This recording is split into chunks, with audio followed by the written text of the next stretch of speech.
안녕하세요, 리핏입니다. 매일 걷기 운동으로 평발을 교정하고 있습니다. 오늘은 언박싱 컨텐츠를 하나 하려고 신발을 가지고 왔습니다. 오늘 소개할 신발은 이름부터 말씀드려보면 울트라부스트 5X입니다. 제가 부스트 폼이 들어간 신발은 10켤레를 넘게 신어봤고요. 그래서 나름 부스트 폼에 관해서는 전문가라고 생각하고 있는데, 최근에 좀 신었던 신발들이 다 걷기에 불편한 신발들이었어요. 어떤 건 너무 무겁고, 어떤 건 쿠션이 너무 좋고, 또 어떤 건 가피가 좀 늘어나서 힘들었던 것 같고, 뭐 이런저런 테스트를 하면서도 좀 힘든 부분이 있었는데, 러닝화이면서 워킹에도 좋은 신발이 뭐가 있을까 좀 고민해 보다가 울트라부스트가 갑자기 떠올랐습니다. 그러니까 오늘 컨텐츠의 제목은 돌고 돌아 울트라부스트라고 해야 되는 게 맞을 것 같아요. 러닝화로서는 이제 약간은 뒤로 물러선 느낌도 없지 않아 있습니다. 근데 이 울트라부스트 폼만큼 일상생활과 가벼운 걷기, 러닝 모두에 적합한 신발이 그리 많지는 않을 거란 생각이 듭니다. 큰 육각형, 작은 육각형 이런 얘기 하잖아요. 분명 육각형은 육각형인데 탄성이나 반발력 이런 퍼포먼스 부분에서 많이 뛰어난 신발이라고 말씀드리기는 전 어려울 거란 생각은 드는데, 그래도 작은 육각형은 되는 신발이 울트라부스트가 아닐까 그런 생각이 들어서 구매를 했습니다. 그리고 이 울트라부스트 5X는 라이트 부스트 폼이 적용된 신발이에요. 저는 기존에 있던 그냥 부스트 폼만을 경험해봤기 때문에 조금 기대를 하면서 언박싱을 해보겠습니다. 제가 흰 운동화를 좋아하는데, 그래서 울트라 부스트도 떼탈 걸 알고 있지만 흰 운동화로 준비를 했습니다. 사면서 무슨 생각이 들었냐면, 요즘 나오는 에보 SL이나 아디제로 프로 같은 신발들이 다 요즘에 이렇게 흰 바탕에 검은색 컬러가 나오는데, 컬러 패턴은 그런 신발들을 좀 생각하면서 구매를 했습니다. 이 신발의 재원을 좀 먼저 설명드리면, 저는 사이즈는 265mm, 제 발 사이즈에서 반업을 해서 구매를 했습니다. 무게가 263g이 나갑니다. 생각보다 좀 가벼워서 놀랐고요. 기존에 부스트 폼들이 300g 가까이 되는 신발들이 대부분이었던 것 같은데, 라이트 부스트 폼으로 넘어오면서 상당히 많이 가벼워진 느낌은 있습니다. 공식적인 자료를 보니까 이 뒤쪽 스테가이트가 39mm, 앞쪽이 29mm, 그래서 힐드롭이 10mm라고 되어 있더라고요. 보기에는 훨씬 커 보여서 제가 측정을 해보니까 이렇게 재는 게 맞지 않다는 거 저도 알고 있습니다. 안에 들어가면 이만큼 좀 잠기게 되겠죠. 겉에서 보면 일단 40mm가 넘어가는 높은 스테가이트를 가지고는 있습니다. 그 부분이 조금 편차가 좀 있어 보이고요. 훨씬 낫다라고 얘기하는 데이터들도 좀 있어서,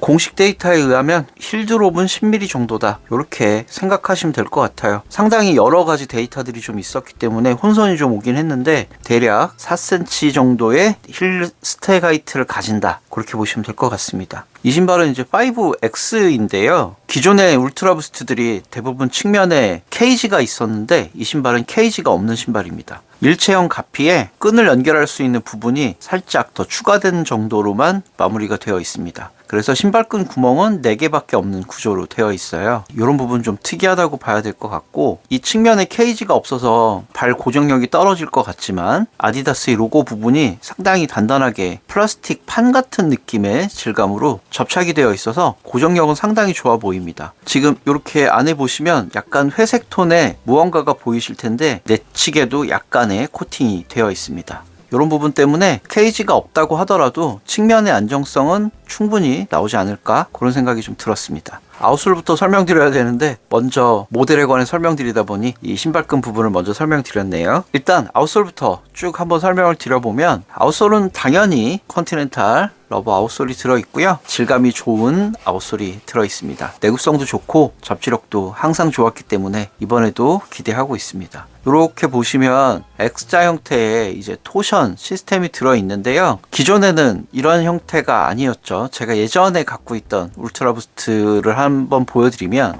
이 신발은 울트라부스트 언케이지드입니다. 토션 시스템이 눈에 보이지 않게 들어있었죠. 지금 안쪽에 보시면 이렇게 토션의 바가 측면에 나와 있어서 안쪽으로 무너지는 걸 좀 막아주고, 이렇게 들어와서 다시 바깥쪽으로 나가는 형태로 되어 있었습니다. 신발의 뒤틀림을 어느 정도 제어해주고 잡아주는 형태의 신발이었습니다. 그만큼 부스트 폼이 토션 시스템하고 결합이 되면 상당히 안정적이었던 기억은 나요. 저는 울트라 부스트도 어떤 의미에서는 안정화라고도 할 수 있지 않을까, 그런 생각이 좀 듭니다. 앞서서 이제 설명드렸던 이 언케이지드는 진짜 쿠션이 얇고 그리고 상당히 유연한 편인데, 확실히 토션 시스템이 조금 강력해져서 그런지 이 측면의 강성은 좀 있는 편이네요. 약간 뻣뻣한 느낌도 있습니다. 신발의 뒤틀림을 막아주는 기능이 발의 안정성을 좀 잡아준다, 그런 의미로 설명을 드리고 싶었던 거고요. 옛날 울트라 부스트는 케이지가 바깥에 이렇게 있습니다. 그리고 이렇게 안쪽으로 조금 들어오는 각도여서 이게 굉장히 편했거든요. 아무것도 없는 아주 말랑말랑한 뒤축인데 바깥에서 이걸 잡아주니까 착화감이 상당히 좋은 신발이 울트라 부스트였는데, 지금 울트라 부스트 5X도 그런 형태로는 되어 있는데 각도가 안쪽으로 많이 지향이 되어 있진 않고요. 그냥 적당히 잡아주는 수준이고, 이 뒤축은 상당히 말캉말캉하게 되어 있습니다. 이렇게 누르면 그냥 이렇게 접히는 수준이에요. 굉장히 발이 편할 것 같다. 대신 양쪽에서 잡아줘서 발의 고정력과 안정성 잡아주는 부분은 큰 문제가 없을 것 같다, 그렇게 설명드리고 싶습니다. 가피는 프라임 니트가 쓰였습니다. 프라임 니트도 매번 신발마다 조금씩 질감도 다르고 신축성도 다르기 때문에 프라임 니트가 좋다 나쁘다를 말하기는 좀 어려울 것 같고요. 이 신발은 생각보다 상당히 많이 늘어나는 프라임 니트 가피네요. 저는 칼발이라 이 정도의 늘어나는 걸 좋아하지는 않는데 적당히 발을 잘 잡아준다면 괜찮은 느낌일 것 같습니다. 제가 지금 이렇게 만져보니까 생각보다 프라임 니트 치고 상당히 두께는 좀 있네요. 두께가 좀 두껍다는 건 신축성을 오래 간직할 수 있다라는 장점도 있을 것 같아서 요건 제가 테스트를 좀 해보고 말씀드리겠습니다. 신축성 얘기를 드리니까 지금 앞쪽 부분은 좀 많이 늘어나는 편인데 부위별로 실의 두께라던가 인장력이라던가 이게 원피스지만 다 달라요. 이렇게 가까이서 보시면 여긴 더 촘촘하고 신축성이 조금 덜한 느낌도 있고요. 여기는 아예 니트 조직으로만 되어 있고 이 정도의 강성만 가지는 상당히 특이한 신발이긴 합니다. 하나의 니트형 가피인데 그 안에서도 신축성은 부위별로 다 다르다. 이런 게 이제 프라임 니트의 좀 특징이라고 할 수 있죠.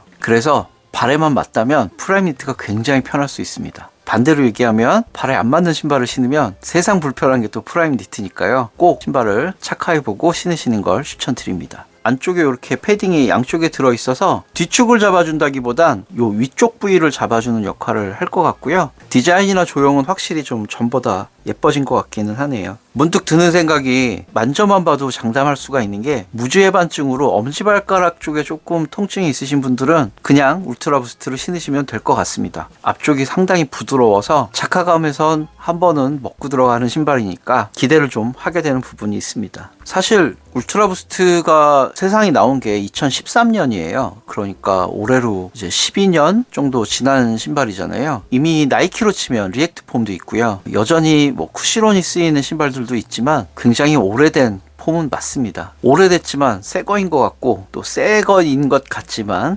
오래된 폼을 사용한 이 울트라 부스트 5X가 저한테는 상당히 독특한 신발이 될 것 같고 적당한 쿠션의 신발을 찾은 게 아닐까, 일단 그런 기대를 하고 있습니다. 인솔은 이렇게 생겼습니다. 울트라 부스트라고 쓰여 있고요. 상당히 얇은 인솔이 쓰였고 지금 보니까 오솔라이트 인솔이 아니에요. 저는 오히려 이게 좀 반갑고요. 그리고 뒤쪽에는 약간 동구스름하게 컵 형태로 되어 있어서 발이 편안하게 안착할 수 있기는 되어 있습니다.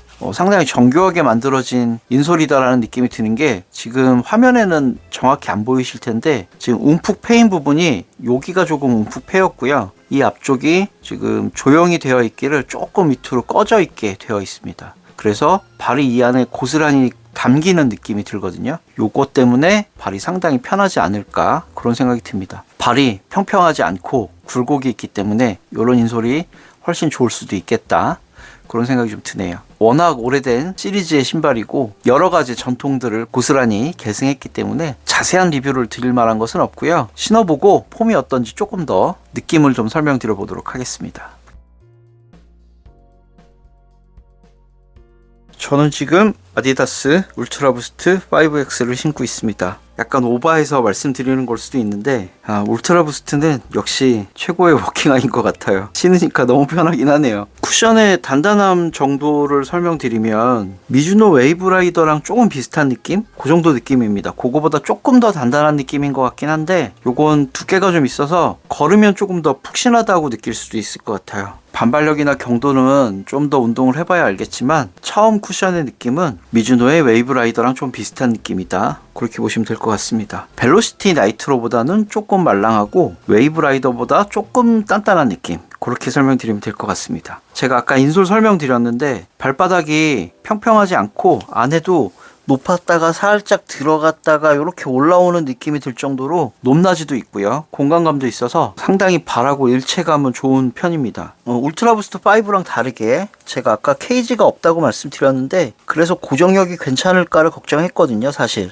약간 뻣뻣한 느낌이 있기는 있다 싶을 정도로 발등 고정력이 좀 상당히 있긴 하네요. 좋은 의미로 말씀드리는 겁니다. 프라임 니트라서 너무 유연해도 좋지 않거든요. 아무튼 적어도 중족부의 고정력만큼은 상당히 좋은 편인 것 같다, 그렇게 말씀드릴 수 있을 것 같고요. 발볼도 D발볼보다 살짝 넓은 느낌이 드네요. 그래서 앞코 쪽에 상당히 넉넉한 느낌이 좀 있긴 합니다. 이거는 제가 칼발이라서 제가 별로 좋아하지 않는 느낌이긴 해요. 근데 이 발등 쪽에 이 앞쪽 공간이 많다가 아니라 신축성이 너무 좋은 프라임 니트다 보니까 제가 이걸 발등을 누르고 발가락을 좀 들어보면 이 정도까지 발가락이 올라올 정도로 상당히 신축성이 좋은 니트 가피긴 합니다. 이 정도는 괜찮을 것 같은데 장시간 신으면 어떨지 그걸 조금 봐야 될 것 같네요. 260을 신어도 됐겠다 싶을 정도로 앞코 쪽에 여유감은 좀 있습니다. 지금 제 엄지발가락 여기 있으니까요, 1cm 정도 남네요. 아디다스는 역시 정 사이즈가 맞는 것 같습니다. 또 하나 설명드리고 싶은 건, 이건 러닝웨어 일상복 입는 걸 좋아하는 저 같은 아저씨들한테는 상당히 반가운 소리일 수 있는데 이 힐 쪽이 뒤축에 딱 붙어서 여기까지 올라와요. 그렇다 보니까 바지 밑단하고 간섭이 없는 것도, 발을 이렇게 들었다가 내려놔도 바지 밑단하고, 그러니까 이렇게 바지가 걸치거나 하는 일은 없는 거죠. 그런 부분은 상당히 마음에 듭니다. 역시 울트라부스트는 운동할 때도 좋은 신발이지만 일상 용도로도 상당히 좋은 신발이 아닐까, 그런 생각이 많이 들긴 합니다. 그러면 이 신발도 제가 똑같이 10번 이상 140km, 150km 정도 걸어보고 또 테스트하고 돌아와서 다시 설명을 드리도록 하겠습니다. 날씨가 이제 많이 따뜻해지고 있습니다. 운동 많이 하시고요, 즐거운 걷기 생활 되시는 구독자분들이 되셨으면 좋겠습니다. 오늘의 리뷰는 여기까지. 구독과 좋아요는 리핏에게 큰 응원이 되고요. 오늘도 시청해 주셔서 감사합니다. 안녕히 계세요.